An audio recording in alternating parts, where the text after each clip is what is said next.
Hello engineers, welcome to target JE series.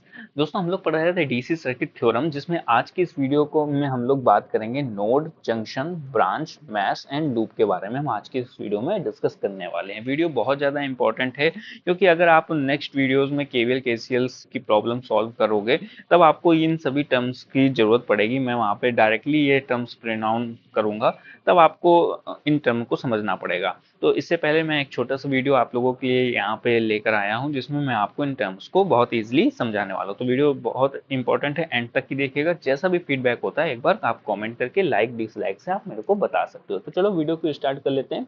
सबसे पहले हम लोग समझ लेते हैं ब्रांच क्या होती है, देन समझेंगे mesh, then loop and then node and junction को समझेंगे। देखो, ब्रांच क्या होती है। आपने अपने अभी तक की आपने कुछ इस तरीके से अपने सर्किट्स वगैरह पढ़े होंगे, बेसिक सर्किट्स आपने इस तरीके से पढ़ा होगा। तो जैसे कि आप यहाँ पे देख रहे हो कि ये एक तरीके से हमारा क्या लगा हुआ है, एलिमेंट लगा हुआ है। एक हमारा क्या है, एलिमेंट। एलिमेंट कौन सा है, आपका रजिस्टर है। तो रजिस्टर, इस एलिमेंट के अक्रॉस में जो हमारे कनेक्शंस हैं, आप ये जो देख रहे हो ये क्या है, एक तरीके से कनेक्शन। तो इसी को हम लोग क्या कहते हैं, ये एक हमारा क्या है, ब्रांच परफॉर्म कर रहा है। ठीक है। तो ब्रांच समझ में आ गया कि ब्रांच क्या होता है, कि किसी एलिमेंट के अक्रॉस का जो कनेक्शंस होता है उसी को हम लोग क्या कहते हैं, ब्रांच कहते हैं। जैसे आप यहाँ पे देखो, रजिस्टर के अक्रॉस में यहाँ तक, यहाँ से लेकर के यहाँ तक की एक ब्रांच है। ये बैटरी हमारी लगी हुई है, तो इसको भी हम लोग यहाँ से लेकर के यहाँ तक कंसिडर करेंगे। तो ये क्या है, एक तरीके की हमारी ब्रांच है। तो सर्किट में जो हमारा एलिमेंट लगा होता है उसके अक्रॉस के कनेक्शन को हम लोग क्या कहते हैं, ब्रांच कहते हैं। जरा यहाँ पे ये मैंने एक एग्जाम्पल आपको दिया हुआ है। इस एग्जाम्पल में जरा देखते हैं कि क्या क्या ब्रांच है, कौन सी ब्रांचें हमारी यहाँ पे इंक्लूड है। ठीक है। ये सर्किट आप देख रहे हो, तो यहाँ पे मैंने नेमिंग की हुई है ए, बी, सी, डी, ई और एफ। इस तरीके से मैंने यहाँ पे नेमिंग की हुई है। तो यहाँ पे आपको अगर मैं बोलूँ ब्रांच कौन कौन सी है, तो आप क्या बताओगे कि ए से लेकर के बी तक की एक ब्रांच है, ए बी। बी से लेकर के सी, मतलब बी से लेकर के सी तक की एक ब्रांच है। इसी तरीके सी से डी तक की एक ब्रांच आपको देखने को मिल जाएगी। डी से लेकर के एफ तक की एक ब्रांच देखने को मिल जाएगी। ये कॉमन वायर जुड़ा हुआ है ना, तो डी से लेकर के एफ तक एक ब्रांच देखने को मिल जाएगी। एफ से लेकर के ए तक आपको ब्रांच देखने को मिल जाएगी, और बी से लेकर के ई तक की आपको एक ब्रांच देखने को मिल जाएगी। तो यहाँ पे टोटल आपको ब्रांच कितनी देखने को मिल रही, एक, दो, तीन, चार, पाँच, छः। तो आपको अगर पूछा जाता है कि इस सर्किट में कितनी ब्रांच है, तो आप क्या बताओगे कि 6 ब्रांच है यहाँ पे है। आई होप कि आपको ब्रांच क्लियर हो गया होगा। अगर ब्रांच से रिलेटेड आपके ऑब्जेक्टिव्स वगैरह पूछ लिए जाते हैं सर्किट दे करके, तो आप वहाँ पे इजिली ऑप्शन को करेक्ट कर सकते हो। ठीक है। अब समझ लेते हैं मैश क्या होता है, फिर समझेंगे लूप क्या होता है। देखो, मैश एक तरीके का हमारा क्लोज्ड लूप पाथ होता है। मतलब आप यहाँ पे देखोगे कि ये हमारा सर्किट बना हुआ है, तो इसमें एक यहाँ पे क्लोज्ड पाथ बन रहा है। यहाँ पे देखोगे, यहाँ से सर्किट ऐसे चालू हो रहा है इस तरीके से, और यहाँ पे आके अगेन हमारा एंड हो रहा है। तो यहाँ पे क्या है, एक क्लोज पाथ बन रहा है। इसी तरीके से यहाँ पे देखोगे, बी से सर्किट अगर हम चलें, तो इस तरीके से यहाँ पे देखोगे एक क्लोज्ड पाथ बन रहा है। तो ये जो क्लोज्ड पाथ होता है, इसी को हम लोग क्या कहते हैं, हम लोग मैश कहते हैं। तो यहाँ पे अगर मैं बात करूँ कि इस सर्किट में कितने मैश हैं, तो आप कहोगे कि 2 मैश हैं। अगर इस सर्किट में मैं बात करूँ तो क्या कि कितने मैश हैं, एक मैश आपको देखने को मिल रहा है। ठीक है। तो मैश क्या होता है कि एक हमारा क्लोज्ड लूप पाथ होता है। ठीक, समझ में आ गया मैश क्या होता है। अब समझते हैं लूप क्या होता है। देखो, लूप भी जो होता है वो हमारा मैश की तरह ही क्लोज्ड पाथ होता है, पर ये इसको हम लोग ओवरऑल सर्किट में भी देखते हैं। मतलब देखो, यहाँ से आपकी रेलगाड़ी चली, और यहाँ पे आपकी रेलगाड़ी आकर के एंड हो गई। अच्छा, ठीक है। तो आपने इसको क्या कहा, मैश। अगेन हम लोग इसको क्या कह सकते हैं, लूप भी कह सकते हैं। ठीक है, लूप है, एक क्लोज्ड लूप है। यहाँ पे देखोगे, मालगाड़ी यहाँ से आपकी चली, यहाँ पे आपकी मालगाड़ी आकर के रुक गई। तो मतलब इसने इतना बड़ा यहाँ पे ट्रेवल जो किया, इसको हम लोग मैश भी कह सकते हैं, इसको हम लोग लूप भी कह सकते हैं। लेकिन आप यहाँ पे नोटिस करोगे कि यहाँ से भी मालगाड़ी हमारी चल रही है, और कुछ इस तरीके से भी हमारी गाड़ी यहाँ तक की चलेगी।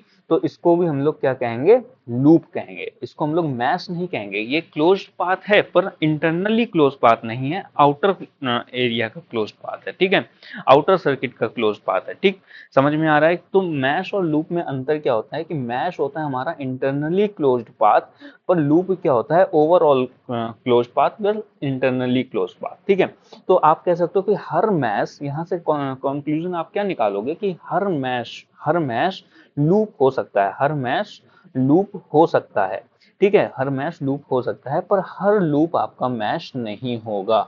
यहाँ पे देखोगे कि ये दो मैश हैं तो ये हमारे दो लूप बना रहा है, लेकिन ये जो लूप है ये हमारा किसी तरीके का मैश नहीं है। तो आपको डायरेक्टली ऑब्जेक्टिव्स में बोल देता है कि every loops will not be mash.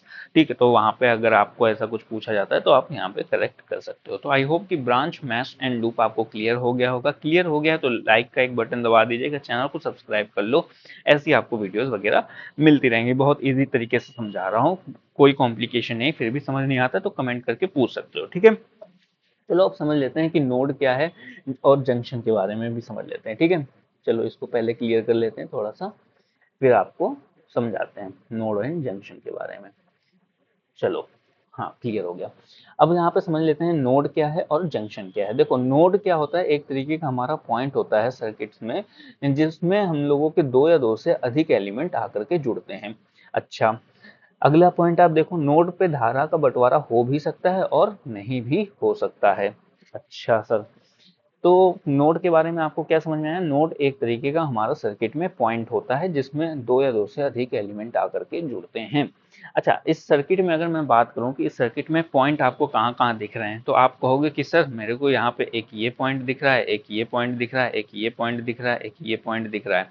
अच्छा, तो आपको अगर मैं पहली पॉइंट पढ़ने को बोलूं, पहला बुलेट पॉइंट बोलूं पढ़ने को, तो आप क्या पढ़ोगे कि सर्किट में एक तरीके का हमारा बिंदु होता है, पॉइंट होता है जिसमें दो या दो से अधिक एलिमेंट जुड़ने चाहिए। तो यहाँ पे क्या दो या दो से अधिक एलिमेंट जुड़ रहे हैं, एक एलिमेंट जुड़ा है, एक ये एलिमेंट जुड़ा है, दो या दो से अधिक होने चाहिए अगेन। तो हाँ, इसको हम लोग नोड कह सकते हैं, ये हमारा क्या है, नोड है, ठीक है। अच्छा, यहाँ पे आते हैं कि क्या यहाँ पे हमें दो या दो से अधिक एलिमेंट जुड़ रहे हैं। हाँ, एक, दो, तीन, तीन एलिमेंट आकर के जुड़ रहे हैं, तो ये हम लोग क्या क्या हो गया, नोड हो गया। अच्छा ठीक है, क्या इस जगह पे दो एलिमेंट आपको आते जुड़ते हुए दिख रहे हैं। हाँ, एक और दो, तो ये भी हमारा क्या हो गया, नोड हो गया। क्या आपको इस जगह पे दो या दो से अधिक एलिमेंट जुड़ते हुए दिख रहे हैं। हाँ, एक ये हो गया, एक ये हो गया और एक ये हो गया। तो इस तरीके से ये भी हमारा क्या हो गया, नोड हो गया। तो अगर मैं आपसे ओवरऑल पूछूं कि इस सर्किट में हमारे कितने नोड हैं, तो आप मेरे को आंसर क्या दोगे कि इस सर्किट में हमारे ओवरऑल 4 नोड हैं। समझ में आ गया कि नोड क्या होता है, कि एक हमारा बिंदु होता है जिसमें दो या दो से अधिक एलिमेंट जुड़ते हैं। दूसरा पॉइंट समझना कि नोड में आपका धारा का बंटवारा हो भी सकता है और नहीं भी हो सकता है। यहाँ पे आप देखोगे कि अगर मान लो करंट यहाँ से चल रही है तो आपकी यहाँ पे इस जगह पे करंट टर्न हो जाएगी, किसी तरीके का बंटवारा नहीं हुआ। लेकिन इन द कंडीशन अगर मैं बात करूँ कि इस जगह पे, अगर इस जगह से करंट आ रही तो हो सकता है यहाँ पे धारा ऐसे करके बंटवारा हो जाए। तो नोड पे आपका धारा का बंटवारा हो भी सकता है और नहीं भी हो सकता है। दोनों कंडीशन मैंने आपको यहाँ पे दिखा दी। इसी तरीके से यहाँ पे देखोगे कि यहाँ पे ऐसे आएगी और यहाँ पे ऐसे आएगी। यहाँ पे देखोगे, यहाँ पे क्या होगा कि धारा आपकी टर्न हो गई, किसी तरीके का बंटवारा नहीं हुआ। इस यहाँ पे देखोगे कि इस तरीके से यहाँ से धारा आ रही है और ऊपर से यहाँ धारा आ रही है और फिर यहाँ पे क्या हो जाएगी, कंबाइन करके आगे चली जाएगी। तो धारा का बंटवारा हो भी सकता है, नहीं भी हो सकता, और साथ में धारा यहाँ पे आकर के मिल भी सकती है। तो नोड की ये कंडीशन होती है, ठीक है। समझ में आ गया, क्लियर हो गया नोड, ठीक। चलो अब समझते हैं जंक्शन क्या होते हैं। जंक्शन के बारे में समझ लेते हैं। जंक्शन में हमारे मिनिमम 3 एलिमेंट जुड़ने चाहिए। मतलब जैसे नोड के केस में आप देख रहे हो कि मिनिमम आपको दो या दो से अधिक एलिमेंट होने चाहिए। नोड के केस में मिनिमम आपको दो या दो से अधिक एलिमेंट चाहिए ही चाहिए। इसी तरीके से जंक्शन में आपको मिनिमम 3 एलिमेंट जुड़ने चाहिए, 3 या 3 से अधिक एलिमेंट जुड़ने चाहिए। अच्छा, इस सर्किट में अगर मैं बोलूं कि ऐसा मेरे को पॉइंट बताओ जहां पे 3 या 3 से अधिक एलिमेंट जुड़ रहे हैं, तो पॉइंट्स तो वही है, सेम पॉइंट्स हैं, लेकिन क्या यहाँ पे 3 या 3 से अधिक एलिमेंट जुड़ते दिख रहे हैं, नहीं। तो ये हमारा किसी तरीके का जंक्शन नहीं परफॉर्म करेगा। क्या हमें यहाँ पे किसी तरीके का आपको 3 या 3 से अधिक एलिमेंट जुड़ते हुए दिख रहे हैं, सर मेरे को तो नहीं दिख रहे। हाँ, तो यहाँ पे भी अगेन हमारा जंक्शन परफॉर्म नहीं करेगा। पर इधर इस पॉइंट पे देखो, बी पॉइंट पे, कि आप देखोगे कि यहाँ पे एक ये एलिमेंट जुड़ा है, एक ये एलिमेंट जुड़ा है, एक ये एलिमेंट जुड़ा है, 3 एलिमेंट जुड़े हैं। मिनिमम 3 की रिक्वायरमेंट थी तो 3 एलिमेंट जुड़ रहे हैं। तो 3 एलिमेंट अगर जुड़ रहे हैं तो ये क्या है, हमारा एक तरीके से जंक्शन परफॉर्म करेगा, राइट। जंक्शन परफॉर्म करेगा। इसी तरीके से अगर ये वाला आप पॉइंट देखोगे तो आपका यहाँ पे एक एलिमेंट, दो एलिमेंट, तीन एलिमेंट आकर के जुड़ रहे हैं, तो यहाँ पे ये भी हमारा क्या हो जाएगा, एक तरीके से जंक्शन हो जाएगा। ठीक है, तो अगर मैं आपसे पूछूं कि इस सर्किट में आपको कितने जंक्शन दिखाई दे, तो आप मेरे को आंसर क्या दोगे कि यहाँ पे दो जंक्शन आपको दिखाई दे रहे हैं। तो जंक्शन क्या होता है कि एक तरीके का हमारा पॉइंट होता है जिसमें मिनिमम तीन या तीन से अधिक एलिमेंट जुड़ते हुए दिखाई देते हैं। अच्छा ठीक है, जंक्शन में हमेशा आप देखोगे कि धारा का बंटवारा होगा ही होगा। नोड के कंडीशन में क्या आता है, धारा का बंटवारा हो भी सकता है, नहीं भी हो सकता है। आपको मैंने बता भी दिया कि इस तरीके से टर्न हो जा रही थी करंट, और यहाँ पे क्या था कि आपकी बंटवारा हो भी रहा था।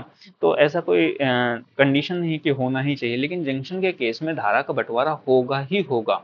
ठीक, मतलब यहाँ पे आप देखोगे कि ये आपकी यहाँ पे करंट आई और इस तरीके से यहाँ पे बढ़ गई।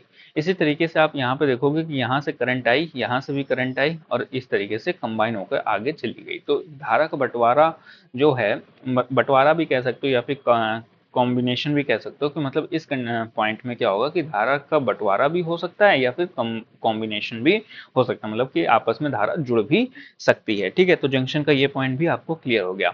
अब आखिरी ये पॉइंट आपको समझना है कि सभी जो जंक्शन होते हैं वो हमारे नोड होते हैं। जैसे सभी लूप हमारे मैश होंगे, लेकिन सभी मैश हमारे लूप नहीं होते हैं।